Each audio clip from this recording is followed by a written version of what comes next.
बिस्मिल्लाहिर्रहमानिर्रहीम, अस्सलाम वालेकुम। आज हम एक बहुत ही सेंसिटिव टॉपिक के ऊपर बात करने जा रहे हैं जिसका नाम है comparison of your child with another child. आपको पता है हम जब पैदा होते हैं यार हम सांस तो लेते नहीं हैं, हमारे माँ बाप हमें स्कूलों में धक्का दे देते हैं। चलो जी जैसे तैसे करके हमने स्कूलिंग कंप्लीट कर ली। स्कूलिंग कंप्लीट करने के बाद फ़ौरन से कॉलेज स्टार्ट हो जाता है, कॉलेज के बाद यूनिवर्सिटी, और अगर अल्लाह के करम से आपकी शादी नहीं हुई है तो फिर आपकी जॉब लग जाती है। खैर, it is a long story. To cut the long story into short words, I am going to discuss some very important concepts with you people here right now. हम जब पैदा होते ही से ही हमारा कंपैरिजन शुरू हो जाता है। उसका बच्चा खूबसूरत है, तुम्हारे बच्चे की नाक फीनी है, पहला कंपैरिजन। दूसरा कंपैरिजन, उसकी बेटी प्यारी है, तुम्हारी बेटी के ऊपर पिंक कलर सूट नहीं करता। यार मतलब हद होती है, बच्चों का काहे का कंपैरिजन। चले अच्छा ठीक है, इस चीज़ को भी इग्नोर कर देते हैं। जैसे जैसे बच्चे की स्कूलिंग की एज स्टार्ट होती है, आप ये कंपेयर करना शुरू कर देते हैं आपका फाइनेंशियल सिस्टम सपोर्ट कर पा रहा है कि नहीं कर पा रहा। आप ये कहना शुरू कर देते हैं मेरी फ्रेंड का बच्चा उस स्कूल में पढ़ रहा है, उस स्कूल में इंग्लिश सिखाते हैं, मैंने भी अपने बच्चे को वहीं दाखिला दिलवाना है। मतलब ये किस चीज़ की तरबियत है? ठीक है। दूसरी गलती पेरेंट्स सॉरी लेकिन करते हैं क्या, अपने बच्चों को अपनी मदर टंग नहीं सिखाते। लोगों के साथ रेस में इतना इन्वॉल्व हो चुके हैं that child even don't know what kind of language he और शी यूज टू स्पीक।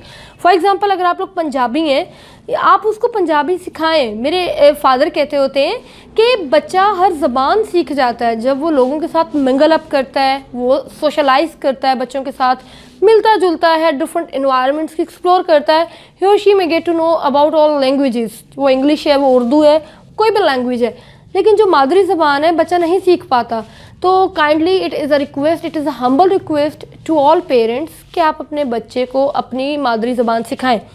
उसके बाद जैसे ही बच्चा खैर से मैट्रिक कंप्लीट करता है तो एक रेस स्टार्ट हो जाती है कि इसने एफएससी करके डॉक्टर बनना है या सेकंड इंजीनियर बनना है, वरना तो ये दुनिया में जी नहीं सकता। मतलब दुनिया में डॉक्टर और इंजीनियर्स के अलावा भी बहुत सारी फील्ड्स हैं।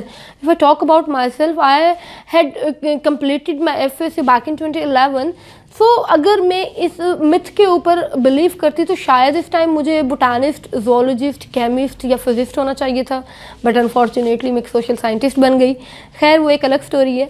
तो आप इस रेस पे मत जाएं कि आपको दुनिया के साथ अपने बच्चे को कंपेयर करना है। You have to explore the natural talents hidden within inside your child.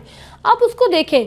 अब वो चीज़ कैसे पॉसिबल है? You have to develop a level of compatibility with your child. आप जानें, आप उससे बात करें, आपका बच्चा क्या चाहता है, वो किस फील्ड में अच्छा है। वो अगर पेंटिंग में अच्छा है, you should send your child into the fine arts. अगर वो टाउन प्लानिंग के बारे में जानता है, अगर उसको कंस्ट्रक्टिविज्म पसंद है, ही और she should go into architecture. If he knows और she knows very well about mathematics and all that, आपको इंजीनियरिंग चूज़ करनी चाहिए।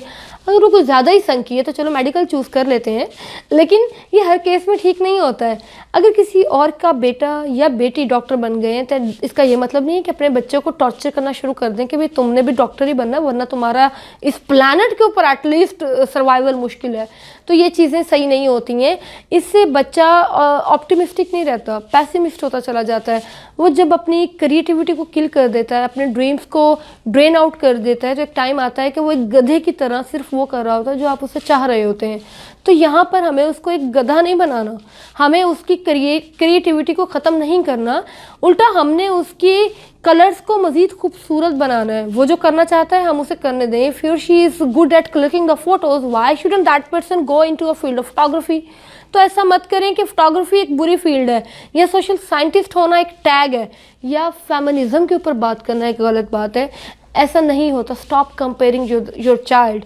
इस चीज़ से उसकी मेंटल एबिलिटीज़ डिमिनिश हो रही हैं, और जब चीज़ें डिमिनिश होना शुरू होती हैं तो आपके अंदर इस सेंटिमेंट की फीलिंग्स अराउज होना शुरू हो जाती हैं। और जैसे ही आप रिसेंटेड फील करते हैं ना, आप एंक्शियस हो जाते हैं, और anxiousness ultimately leads you towards depression. तो लेटर इन इम्प्लीकेशन से बचने के लिए आपको अभी के वक्त अपने बच्चों को अंडरस्टैंड करने की ज़रूरत है। वो जो करना चाहते हैं उनको करने दें, उनको हर बात में डिक्टेट मत करें, बच्चे की क्रिएटिविटी ख़त्म हो जाती है। Thank you so much.